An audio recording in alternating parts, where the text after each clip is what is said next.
You're listening to Podcast PXN, PlayStation, Xbox, Nintendo. Let's do this.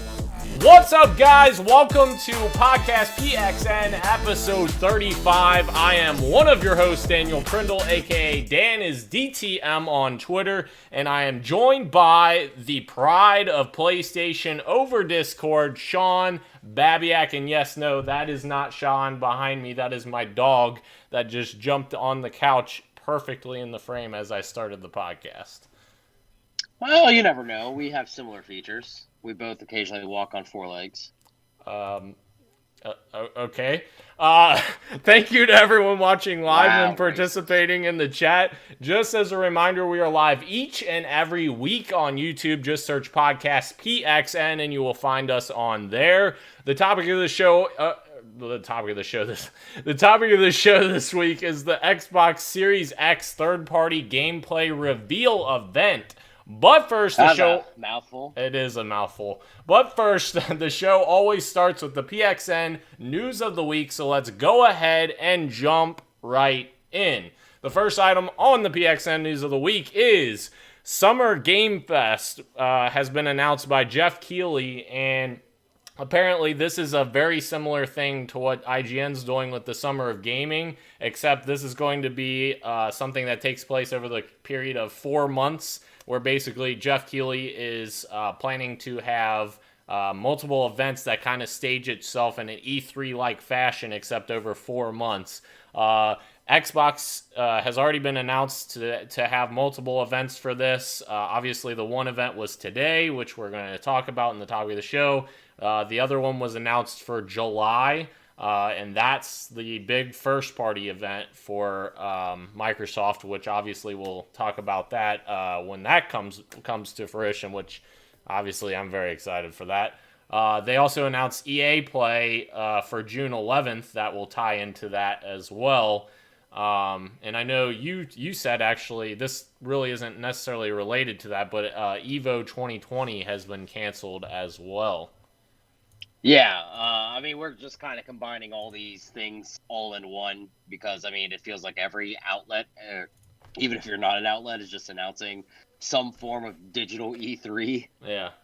But I do really think it's cool that EVO already went ahead and did the refunds for people that bought tickets. Yeah. So that's actually really good because I know a lot of places at this point are really bad with refunds. Agreed. So I just like to hear that was actually a good thing that they did. And I'm assuming they're still going to figure out some way to do some sort of competition for them. Yeah. But it probably will be online, but I know it won't be probably official because of lag. That's why fighters are always connected to a console that's like hardwired into itself. True. Moving on, we've got Sony's PlayStation VR team apparently is creating a new touch-sensitive controller that's supposed to be like the Valve Index controller, which the Valve Index controllers are normally regarded as one of the better VR controllers in the market right now. So this is interesting. They showed like finger tracking as a part of this, which obviously you need good hand and finger tracking for VR to, make you feel realistic in this world. So I think this is a good thing, obviously. We talked about this before the podcast. You mentioned that they're still using PlayStation Move, obviously, which that came out PS3 generation, 10 years ago? Yeah, this Move, no pun intended, needed to be made. Obviously, That's we don't awful. have any designs. I can't believe you just did that. Why? But you set me up for it. So it needed to happen because I use my Move obviously whenever I do PSVR, and then I tried out your Oculus, and the controls feel that dated. I know there's still a lot of technology going on inside of it, but it's 10-year-old technology for the most part. So it feels old compared to these new units. Mm-hmm. And if Sony wants to continue to lead as far as in PSVR, maybe not on the technology side, but as far as sales, they need to continue to adapt because they've already said in the PS5 generation, they're going to keep with VR. They've seen success with it, so they want to keep going with it. So they have to adapt. Yeah, I agree. And PlayStation Move wasn't really made for VR. It was made for, that generation where everyone was trying to copy what Nintendo was doing, basically. And I don't feel like, the Move controllers best illustrate how you can use VR, essentially. It kind of holds back PSVR, in my opinion. I would agree. Most of my fun experiences with VR, besides like Beat Saber, is honestly when I'm playing VR still in a controller. I don't really feel out of the experience at all. It's just a different way to play the game. Moss would probably be my best example, but that game in VR feels totally fine with a controller, but I can only imagine what it feels like kind of with your hands. True. Yeah, very much so. In some games, you even need that finger tracking to like do certain actions in the game. So like maybe if they do this and they support, they would maybe support more games that have certain features that you have to have that finger tracking for. Yeah. So. Well, and they're kind of going all in on this sensory thing this coming generation. So it just makes sense that might be something that they're going to be including. True. Speaking of PSVR, I'll just throw this in here as well. Vader Immortal apparently is coming to PSVR this summer. So I've played it through Oculus. Quest. Jesus. I couldn't think of my own VR headset. Oculus Quest, and it's really cool experience. The only bad thing about it for me personally is the price point. I think it's way too much money for the amount of time you get with it. But it is a really cool experience to check out. I'm just kind of curious how they're going to monetize that on PSVR, if they're going to do it in episodes the same way they did on Oculus, or are they going to package it as a single game. I hope they don't do you over like by packaging all three and making it a $60 game, because that would be a little outrageous. I would agree. I really hope it's just all released. I mean, I was obviously very much looking forward to the Iron Man VR experience that is still indefinitely delayed at this point. Yeah. So that's really sad. So this is definitely something I want to check out, but price is kind of a factor with me when that, especially because I have already demoed it. So it's not something that I necessarily have to play right now. Yeah, true. Moving on, but staying on PlayStation's train, we have Last of Us 2 leakers have been revealed, and they have apparently been revealed as hackers. So originally there was a report that it was a Naughty Dog employee that was maybe upset about the ongoings of the work environment at Naughty Dog. But according to Sony and Naughty Dog, they're saying that it is actually a hacker, or two hackers, or multiple hackers that actually captured all of their cinematics from their security breach that they had.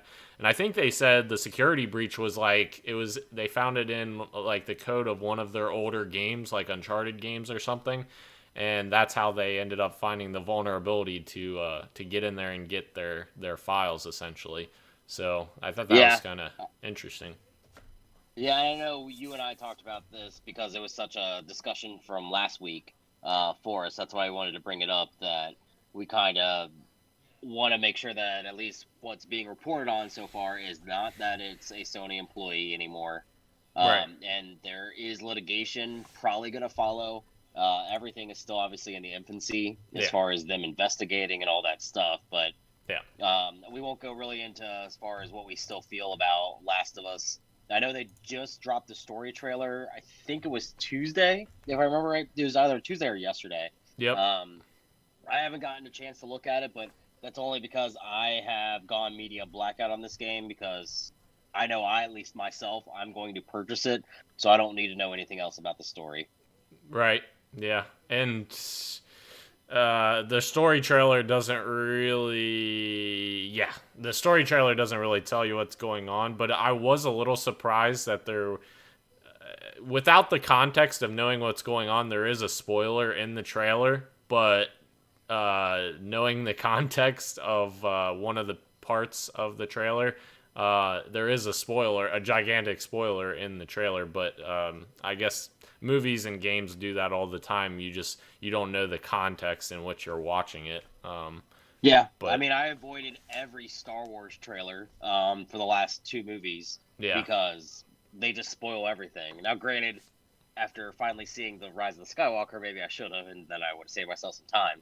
But that's yeah, just my opinion. true.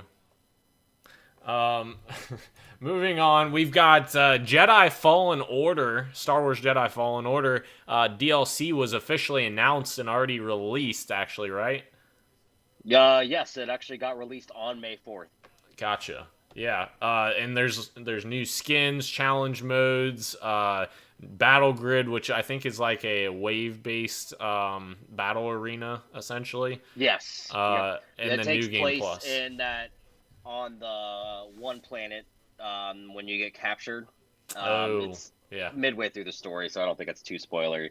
But it does include all enemies, including the bounty hunters that you fought along your way that like would randomly appear. Yeah, that's cool. It's really cool touch to kind of add this for free because obviously once you beat the campaign, there's not really a whole lot additional to do. You can find like collectibles and stuff like that. So this kind of allows you to jump back in and kind of experience that great gameplay that they have. And the interesting thing is it kind of reminds me of Vader Immortal in a way in that regard because Vader Immortal has the training arena or whatever where you do the same thing. You fight waves of enemies that you played against in the campaign. And it's not really anything new in the industry. It's just, it's good to have options, to enjoy something else. New Game Plus is something that both you and I kind of wanted from the beginning. Yeah. And they actually had promised this since the game came out that they were going to do a New Game Plus. So I do actually want to check that out at some point because, I mean, I did fall in love with that game just playing it. So yeah, I agree completely. Moving on, we have some movie news, game movie news. Cate Blanchett, who I didn't know this, you told me this. She was the bad guy in Thor's sister. Is playing Lilith in the Borderlands movie. So I think that's an interesting casting. It's definitely a big name. it's still in the early talks of it. From all the reports that I've seen, I even checked Variety just to make sure, since they're like the gossip Hollywood train or whatever. Yeah. It is somebody that makes sense in that role. It's just I still can't get past the part of why of all video games do we need a Borderlands movie? True. Yeah. You and I were talking about how you and I could not name, and I was obsessed with the third one way more than you were, and I still could not tell you anything that happened. I just love that gameplay loop. That's the thing that sells me on it. So I don't understand why they would choose that to be the video game movie. Yeah, the satisfaction of like the loot grind and finding the loot and replacing your loot, like that's the most satisfying thing for me in Borderlands, and that's kind of what got me into Destiny because they did something very similar except in like a shared world universe where you just have to keep upgrading your loot, and that's the draw to it. You just keep going back for that. So like you said, it'll be interesting to see how this actually pans out. Yeah, I mean, I don't know who else stars in it because Lilith is the only one that I honestly ever remembered besides my main characters, and True. Who knows, they might go a completely different route. Very true. Moving on, kind of interesting one. Apex Season 5 was officially announced, and they have a new character that was announced as well. I haven't really followed too much into Season 5, but I did see the trailer where she was announced, and I guess she was one of the or was she hunting the other Apex characters, or were they hunting her? I can't remember how that trailer went. I think you're right in the first part. I Yeah. am so out of touch these days with Apex that I could not 100% tell you. Yeah. I just will yet again compliment Respawn for continuing the support. It's been a year plus with this game. Yeah. Still having massive success with it. They only keep improving things. Yeah. It's just I had to get out of that game, and I tried to go back, but I knew if I kept going, I would just been addicted again. Yeah, I agree. It's legitimately a drug. It's a drug you can't stop taking. And No. that is where we end our talks about drugs on this podcast. Um, Mortal, Mortal Kombat 11 Aftermath has introduced new story DLC, including the most beloved Mortal Kombat character ever, RoboCop. Hey, don't talk about Murphy like that. I cannot believe, like, RoboCop is just, it seems like very much in left field. I don't know. Like, Freddy Krueger and, like, Jason and that kind of stuff, that stuff makes sense, but then you throw in RoboCop? I don't know that I follow it. Same thing could be said about the Terminator as That's well. true. Yeah, that's true. So, I mean, more or less, it's probably just on par with him. I just think it's really cool how they're, like, I don't know. It's like Smash Brothers going out of left field. Now, I know Smash Brothers obviously disappointed us in the last character pack, but still, they choose from an arsenal of characters, and that's what pretty much Mortal Kombat's doing now. True. Very true. They have a roster of about 40, and they've got a long way to get to Nintendo's, 100 in Smash. The only thing that's weird is this the first Mortal Kombat that you can remember that has actual like story DLC? Yeah, I don't remember any other Mortal Kombat having story DLC. And I talked to you about this before the show. I think it's weird that they're even doing story DLC because the way Mortal Kombat 11 ended, I'm not going to spoil anything, but the way Mortal Kombat 11 ended, they kind of ended it as though they were going to essentially reboot the franchise again for the next game, just by the way they ended it. So I was expecting, Injustice in a couple years and then bring back Mortal Kombat to be another reboot, so to speak, of the universe. But then now they announced this, so now I'm just really confused as to what they're going to do after Mortal Kombat 11. But I don't know. I do think you're right. I do think the next on the list is Injustice. Yeah. Oh, yeah. For sure. Injustice 3. Which, fun fact, Injustice 2 never came out on Xbox One. Wait, what? I'm sorry. Wait a minute. Did I get that wrong? Injustice 1. Whichever one came out on 360 originally. That was Injustice 1, wasn't it?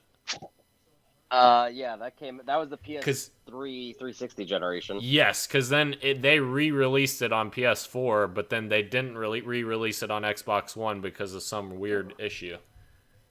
Really? I did not hear that at all. Because that was a PS Plus game. I have that. Yeah. Yep. But anyways, that's bizarre shit. It was weird. I think it was 2013, their launch year, when the port came out, and I think it was during their Microsoft's whole messaging fiasco where if a game appeared first on PlayStation, they wouldn't allow them to release on Xbox. I think it was that ordeal before they got that situated. Okay. I guess that makes sense. It just doesn't make sense. Yeah. That was all part of their original fiasco that they had at the launch of Xbox One. But anyways, so this next one is a good one. Cyberpunk 2077 has some serious customization coming to us, and CD Projekt Red is giving you the ability to customize your genitals in the next game. What I've always wanted to do in a game. Yeah, exactly. And actually, you could do in a game. Saints Row 3. You could make your package as big as you want it or whatever, and as small as you want it, and then you can make your breasts as big as you want it, as small as you want it. It was pretty funny. But this is going to be interesting in a realistic atmosphere that CD Projekt Red is creating. I'm interested to see how this, without sounding weird, looks. You know what I'm saying? I don't mean looks, but how this is going to piece itself together in their game. I don't know. No, I'm picking up what you're putting down. This is all based on the Australians ratings board for the game. That's how we came to find out about all this stuff. It's very fascinating how this game is supposed to be the epitome of pretty much this generation, I guess you could say, and it's going to be an odd one. It is definitely going to be an odd one, but obviously Cyberpunk is one of the most anticipated games this year. I'm very, very excited for it, especially, I don't need to go into this again, but especially with everything else happening this year in the first half of the year, I'm very excited for that. And then Halo Infinite, obviously, after that. But we won't go there Oh, again. I thought that got canceled. I didn't actually. Actually, they did. Glad you said that, actually. I know that sounds stupid, but I'm glad you said that because they did. Microsoft just reaffirmed that Xbox Series X and Halo Infinite are both still on track to release this fall. I did see that report come out. So they're just basically reaffirming what they've already said. So that's a good sign, but we could still see delays. You never know. You never know what happens in the lead up to launch. But moving on, this one I just added a little bit ago. Mass Effect Trilogy is being rumored right now, remaster for the trilogy rather, and it's supposedly going to be coming to Xbox One, PS4, PS5, and Xbox Series X, which would be very, very exciting if that does indeed happen. They are saying also that eventually they may port it over to Switch, because there was a report that EA was working on more Switch ports now, but that wouldn't come till later. This is very exciting for me because I freaking love Mass Effect. It is one of my favorite franchises, as long as you don't include Andromeda in that. But Mass Effect... You have to. No, that doesn't exist. That game doesn't exist. I don't know what you're talking about. But Mass Effect 2, literally one of the greatest games of all time. I love that game. Absolutely phenomenal. So I would be 100% all in for a remaster of those games. And you could finally play them for the first time. If it was on Switch, yes. Oh, gosh. Get them next gen. I have no reason to play it on a console because I don't think I would spend that much time with that old of a game. Jeez. But if it's remaster, what if it's in the vein of Resident Evil 2 remaster? Or remake? I don't know if they would take that time with it. It's EA. They're just looking for a quick buck. Yeah, I don't know. Maybe. One can hope. Next, I'm just going to talk about a couple things Series X related before we jump into our games we're playing and then the topic of the show. So the Xbox Series X has confirmed its developers list, which is pretty much I think they said every single big publisher out there is already working on Series X, which that's not a surprise. Bungie confirmed that Destiny 2 will be coming to next gen. Because their name appeared on this page, and people were like, Bungie, what are they doing? And then they had to basically say, yeah, we're bringing Destiny 2 to next gen. So I think the thing to watch there is are they going to port it, or are they going to make a specific version of Destiny 2 specifically for next gen? Because if they just port it, it may not necessarily see any benefits, so to speak. Yeah, I'm thinking, unfortunately, I would lean more towards the porting side of things. You think so? No, nothing against at all Bungie with that. Yeah. It's just probably cost effective. Yeah. To get that out. The only reason why I would think that they will optimize it for next gen is because if people wanted to play that way, they could still play their PS4 and Xbox One versions of Destiny 2 backwards compatible. So you would think that they would just use that if they were going to go that route. And the other thing is they do have Destiny 2 on PC, which has a lot higher performance and stuff. So maybe they start with the PC version and use that to port to next gen. I don't know, but that'll be interesting to see. There's lots of developers on board for that. Xbox Series X also has a new optimized logo. So this is interesting because they basically have a logo that says Xbox Series X optimized. So what that means is it means the developer is taking extra care into developing an Xbox Series X game. So they basically are building it for that platform. And the interesting thing is, why would they say Xbox Series X optimized if that was the only console this generation? You know what I'm saying? Like, that would be like saying when the Xbox One launched, they say this is Xbox One optimized. Well, of course it's Xbox One optimized because that's the only console. So this makes me think that this all but confirms Xbox Series S in my view of what the way I'm piecing this together. Because why have this logo Xbox Series X optimized if you don't have another console? You know what I'm saying?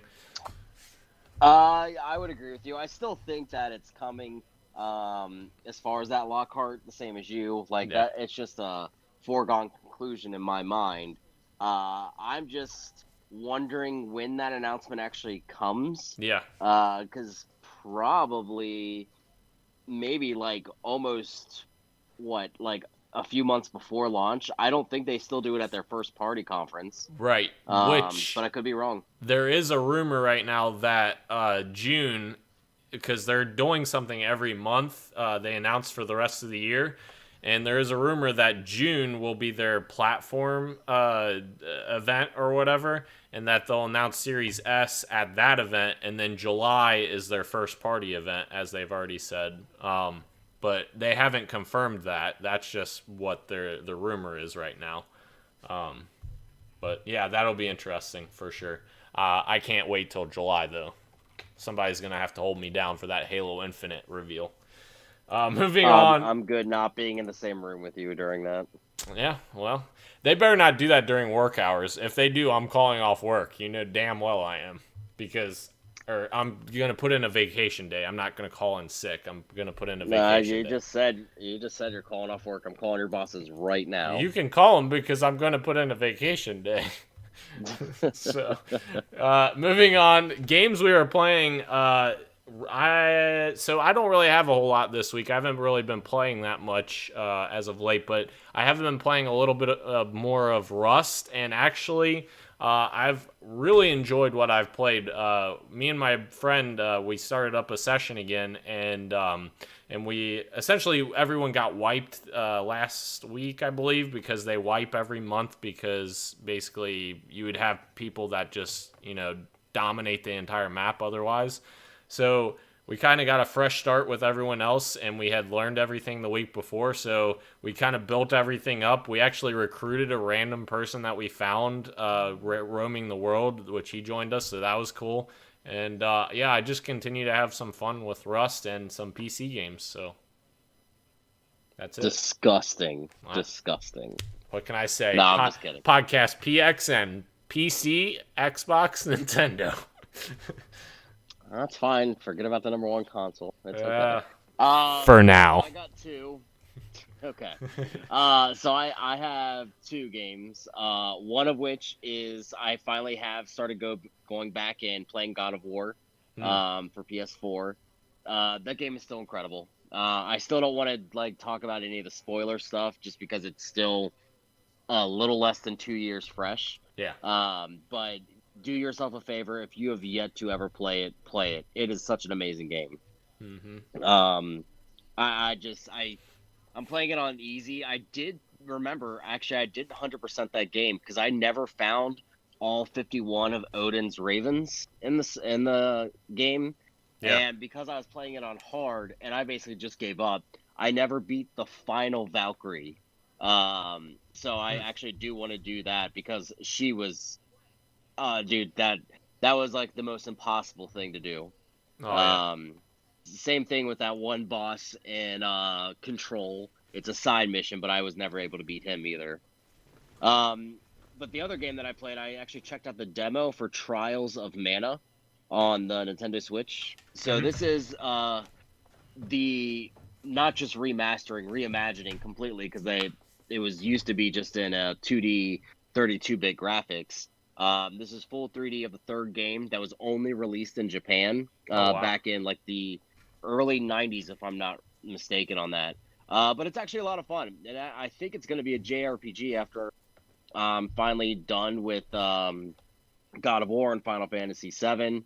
It's definitely one I do want to check out. I really enjoyed the combat system. I like you have, I think it's 6 characters to choose from. In the demo, you're able to play with 3 of them. And I just like their move sets. It is a little simplistic, but that's kind of how JRPGs are when they're action-oriented. Yeah. It's more about how your strategy is going to be around them. But yeah, I really enjoyed it. It's definitely something I want to check out. So if it goes on sale, I'm going to probably grab it. Sweet deal.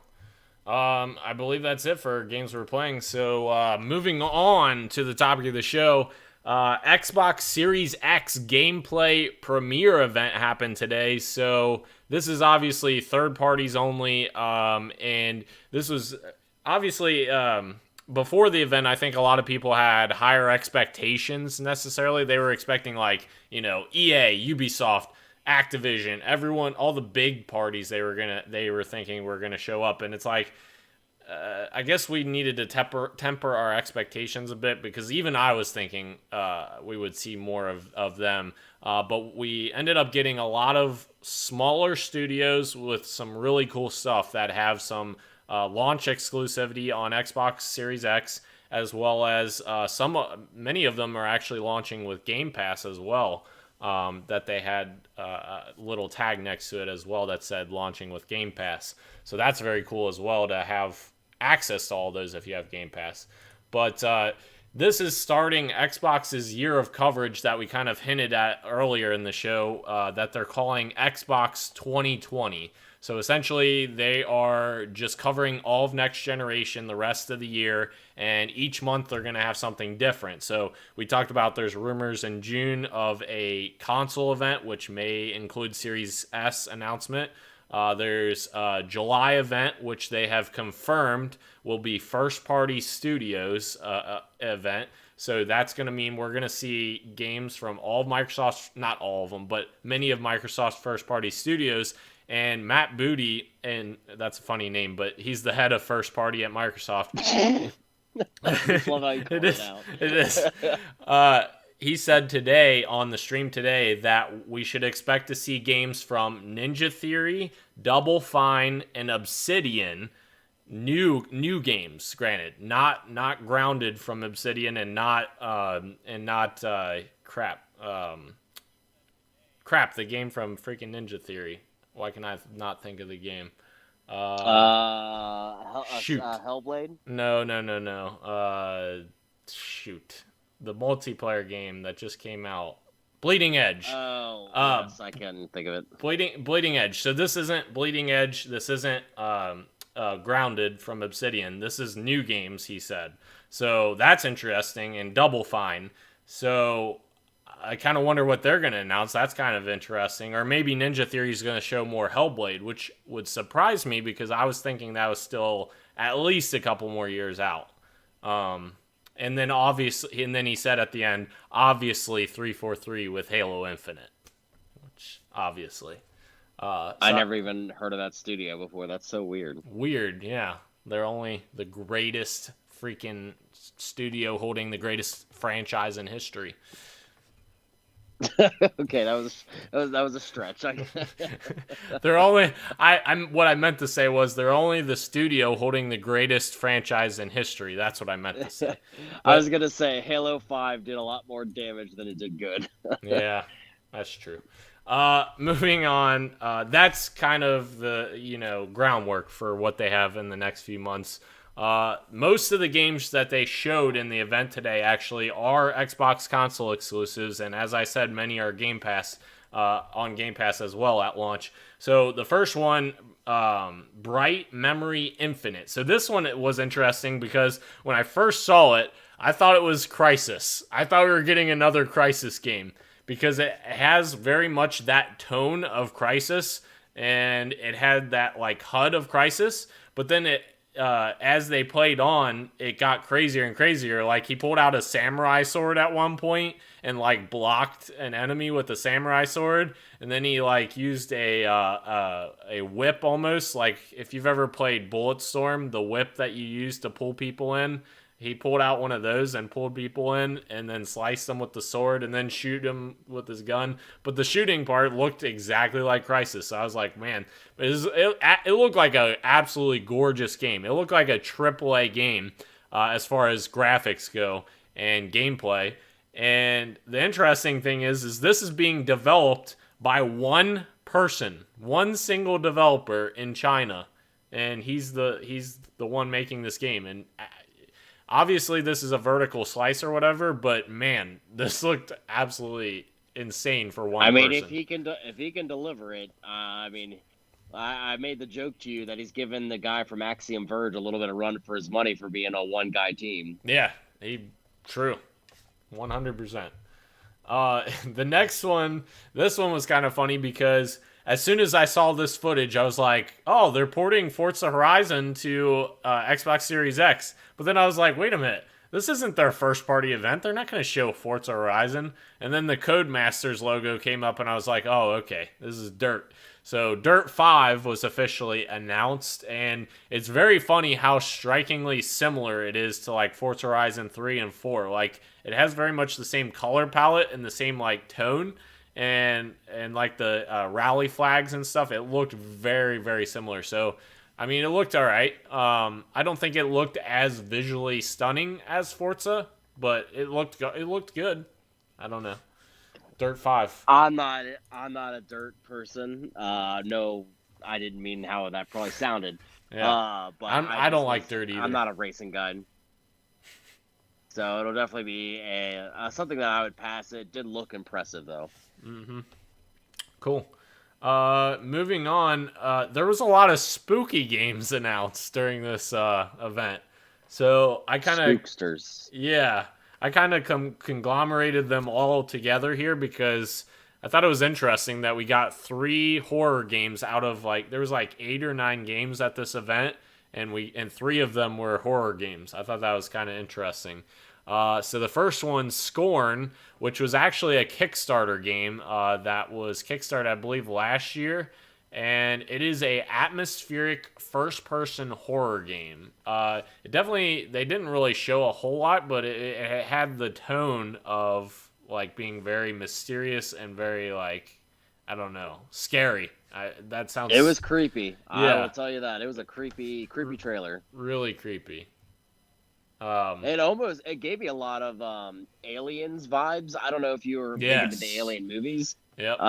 But it definitely gave me that type of vibe where I'm just like, oh shit, what's happening here? Especially that baby, or I don't know if it was a baby or whatever that was in the stomach, and it kind of peeked its head out for a second. It was kind of weird. Yeah. Well, and the transference of, I mean, it's not an egg, but it was just the transference of creating another creature is kind of the basis of Alien movies. So it just definitely gave me that reminiscence of it. True. Yes, I agree. The next spooky game was Vampire the Masquerade Bloodlines 2. It's in the running for one of the longest titles in 2020. But this one looked like an interesting vampire game, which I thought was cool.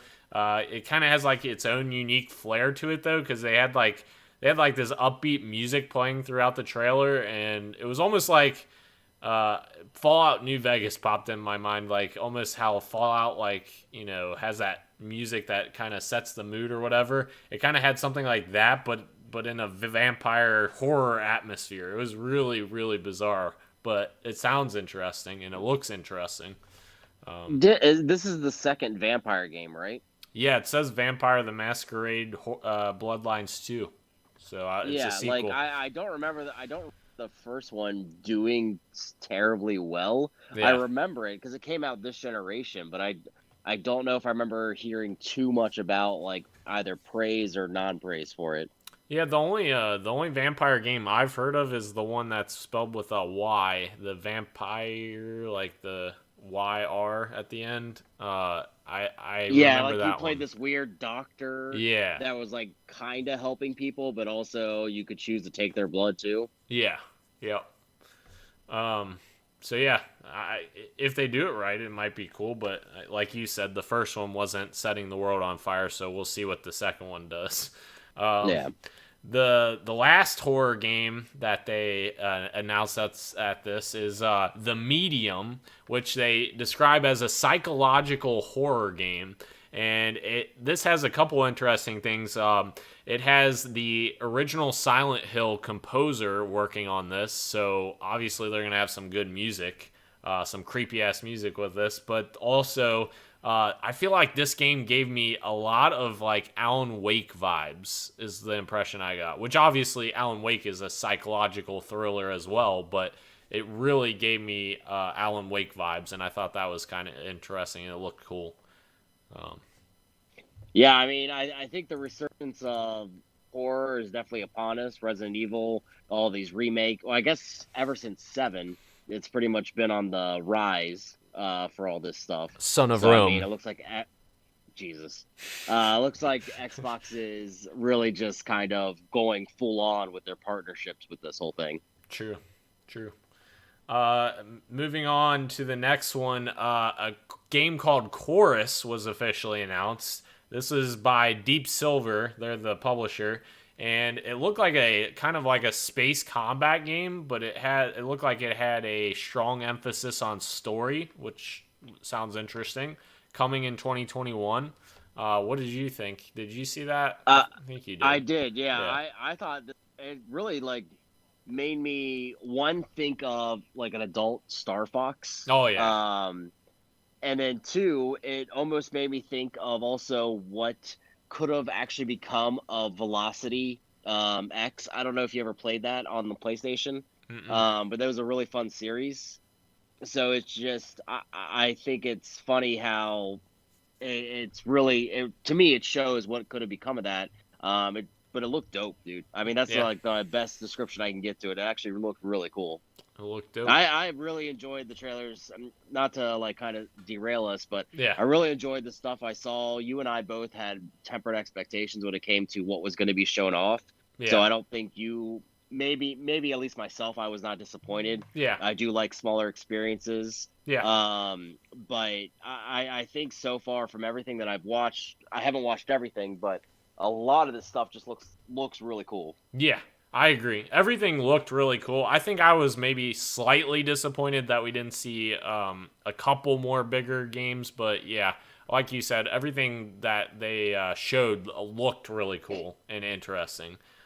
It's definitely original, and like you said, actually, like that's what made Xbox 360 so popular was Xbox Live Arcade and all those independent developers that made awesome experiences on there. So it's almost kind of coming full circle where Microsoft's going back and embracing that yet again. So that's really cool. I mean, I think the Switch can only show the success of having partnerships with smaller studios.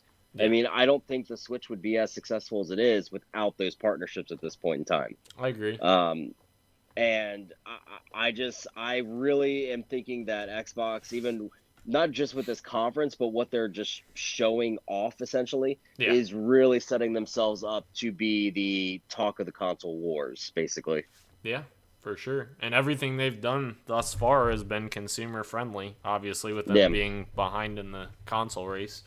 But this next game, this was the best moment of the entire show. Madden 21. It was literally, bar none, the best moment when we got 2 seconds of Madden 21 gameplay. I mean, we saw Patrick Mahomes grab a football and then step back in the pocket. I mean, that's all I need. Madden 21, I'm all in. Obviously, I'm joking. They showed a trailer of every Madden game through the history of the franchise, and then they showed literally, I'm not kidding you, 2 seconds of Madden 21 gameplay with Patrick Mahomes. And I was like, why? Yeah, we already knew it was going to be on Xbox. I don't know why we had to have that. Right, and in 2 seconds, that's not going to do anything justice. Nah. And especially with how much I hate Madden 20, good luck getting me back on that train, EA. Moving on, The Ascent was announced, so this is another cool one. Top-down. This looked dope. Yeah, it has a top-down. It's like a top-down shooter-esque, but it's not really a shooter, but it's not. I don't know if I'd classify it as Diablo or classify it as you talked about. I'd go with top-down arcade shooter. Yeah. It definitely gives off that impression of, I was telling you, House of Marquis, Dead Nation, or Alien Nation. Yep. Just from the sheer look, and it's almost set in a Blade Runner / Total Recall type universe. Yes, like very neon-esque. Yeah, and I really was like, I don't think everyone should be expecting this giant graphical leap when it comes to this generation. Same thing that just happened this previous one.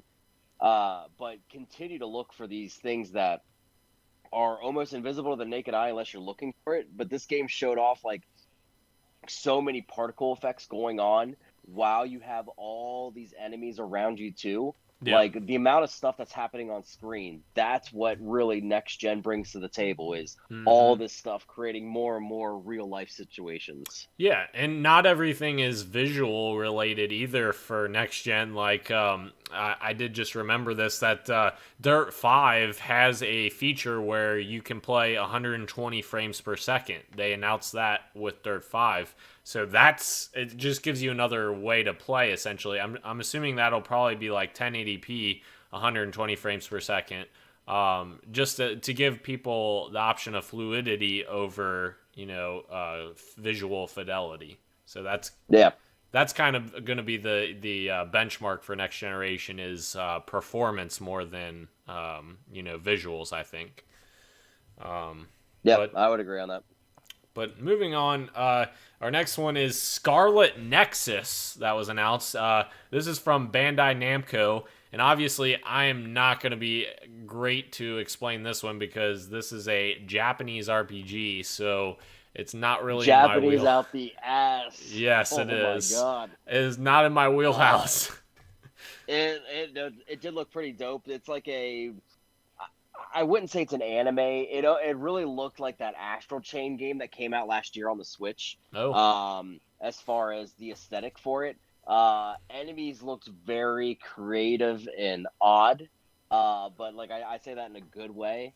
The action really reminded me of almost Devil May Cry 4 as far as a lot of aerial stuff going on, and that I think that was a huge thing with Devil May Cry 4 is yeah. because of the introduction of Nero, being able to grab things in the air and to you as well. Like it was always a lot of air stuff going on, and that's what it looked like in these trailers. But Hmm. it looked really good. I mean, and it's a good get for Xbox in the sense of they are not known for great Japanese relationships. Or any. Historically, yeah, Microsoft has historically failed in Japan Hmm. when it comes to Xbox. So them venturing out and doing this, smart move on their part, because there are a lot of talented game developers out in Japan. Yep. Obviously, they're all mostly making mobile games because mobile does so well there Yep. compared to any consoles at this point. But still, I did like a really cool thing for them to get. Yeah. Agreed. It's definitely adding to their variety in their portfolio, which Them. I think Microsoft has done a really good job of making tons of different experiences available on Game Pass. You don't have the same experience through every game. Every game is like very different, and that's what I really like. This next one might be one of my favorite announcements from this entire show, which is Second Extinction Reclaim Earth. So this is a dinosaur game. A lot of people were likening this on Twitter to Turok meets Left 4 Dead, which I freaking love that comparison. Like, I am 100% all in on a Left 4 Dead like experience with dinosaurs instead of zombies. Like, that sounds awesome. And it looked really cool, and it's being made by the Just Cause developers, Avalanche Studios. So that's a pretty good developer. I mean, Just Cause 4 was a lot better than Just Cause 3. Just Cause 3 had a lot of problems at launch with performance and such, but Just Cause 4 was a really good game. They're not really known for their story per se, but like gameplay, they always have some fun mechanics and stuff. So I'm interested to check this out and see where this goes. Yeah, I mean, it's been an entire generation since Left 4 Dead, and I know we had this in the beginning of this generation, this 4v1, and I know we didn't even talk about it when it came out, but Predator came out a few weeks ago. Oh yeah. I haven't really seen anything about it, but I don't really see it on the top of like IGN scales. I think it's not doing great Yeah. because that genre is pretty much dead. But people still keep going back to Left 4 Dead and Left 4 Dead 2. So people are clamoring for a co-op experience where it's just waves of monsters, basically, and just trying to fight their way through it. Yep, absolutely. I'm all in. I'm all in.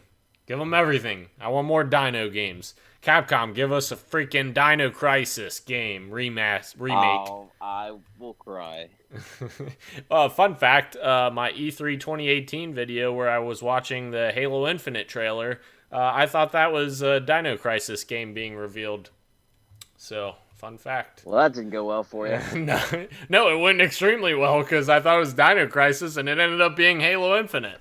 So, because they exactly. That's why I said it didn't go well. Yeah, shut up. They showed like a rhino's foot, and I thought it was a dinosaur. So I was like, "Oh, dinos!" I'm like freaking out, dinos, and it was not a dinosaur. So, anyways, that was another tangent. Moving on, another surprising get for Microsoft from a Japanese developer, Yakuza Like a Dragon, has been announced coming to Xbox Series X. So, how excited? Yeah.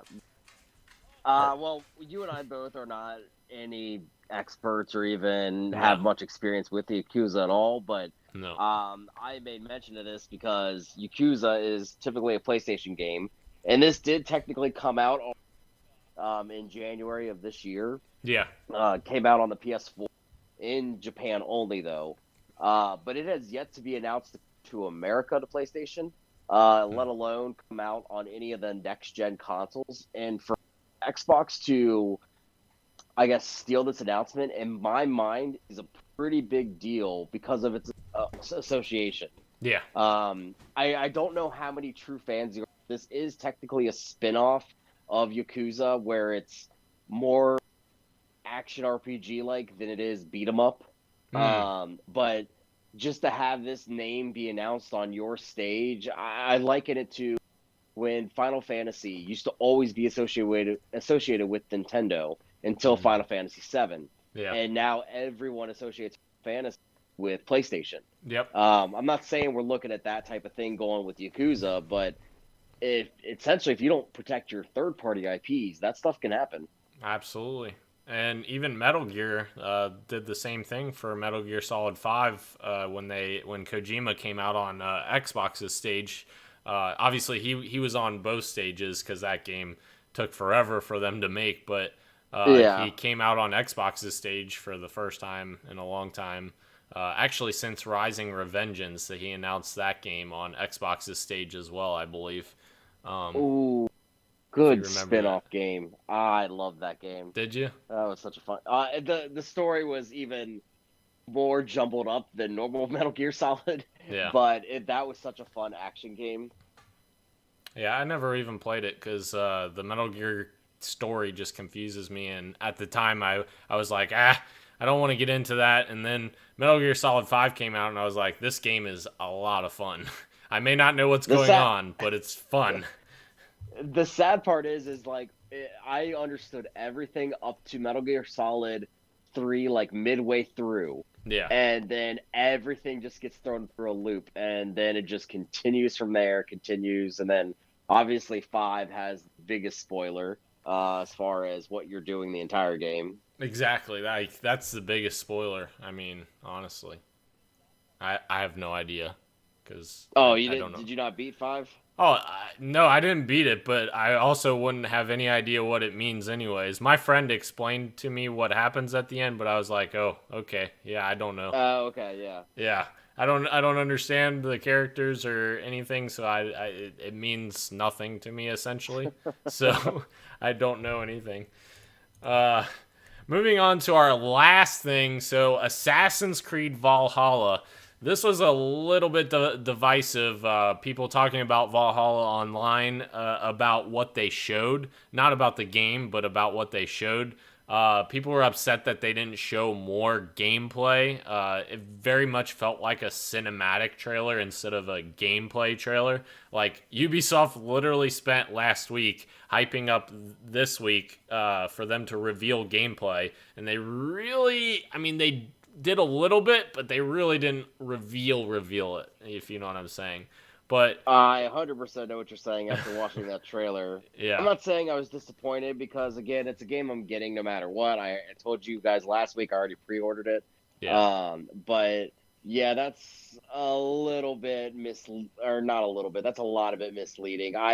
This is maybe the only time I've ever agreed with the internet on this. yeah, That was a little two-faced as far as telling us that it was in game or sorry, gameplay. yeah, exactly. And you mentioned this last week about the collector's edition.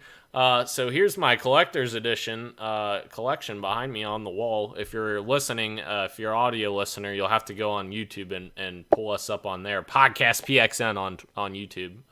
Look us up. But on my wall here, I have the wall of Assassin's Creed figures. And you mentioned the collector's edition for Assassin's Creed Valhalla. I looked it up, and I am totally getting it. I'm adding it to the wall. So Yes, I don't know why you wouldn't. You would have done yourself a disservice if you did not do it. yeah, it's the female version of the protagonist as well. So I'm probably gonna have to play as the female. So I mean, just saying. So this time around, in my mind, I already have that I'm going to. Yeah. Because on Odyssey, I chose Alexios instead of Cassandra. Oh no. So Did you I like him? I did actually, yeah. Oh. I don't know. I understand how sometimes you want to experience like the different sex. I didn't really care. He was the first one that popped up, so I just hit X because to that stuff never really matters to me. But I would actually this time around like to play as the female lead instead. Yeah, for sure. Plus, in Syndicate, I can't remember what their names were. Yeah. I think the guy's name was Jacob. Jacob, yes. Evie. Yeah. Evie was so much better to play with than Jacob anyways. Yeah. Jacob's stuff was just stupid. All it was brute. It wasn't anything to do with Assassin's Creed itself. So Which in playing as her was a lot more fun. In Syndicate, didn't you switch off like you didn't choose one or the other, right? Correct. Yeah, you had a bunch of missions that they could both do, and then you had certain missions that only one of them could do. That's what I thought. And just to add on to Valhalla, it looks absolutely stunning. Like, obviously, the trailer we got today was all in engine. It wasn't all gameplay as I would see it, but it was all in engine, and it looks absolutely beautiful. They did show some of like the building your own city aspect, which I thought was cool. Like they showed a whole group of people like together in the building and kind of what that may look like. So I thought that was interesting. They showed the ship battles, which obviously we're getting. We played obviously Black Flag and even Odyssey had ship battles to a certain extent as well. And then the last thing that I really noticed in the trailer, and you can tell me if you saw anything different, but the last thing I noticed was they showed off like much more character customization than I've seen in Assassin's Creed games before. Like your character has a whole bunch of tattoos, which I'm assuming that's customizable because they kind of made it a focal point as they were like zooming in on the character model, but there's like tattoos all over them that I'm assuming you'll be able to customize. So I mean that aspect looked really cool. Yeah, I'm just hopeful because they zoomed in on the male. What is it? Elnor? Is that the name? I think. Yeah, I'd probably butcher his name. Yeah.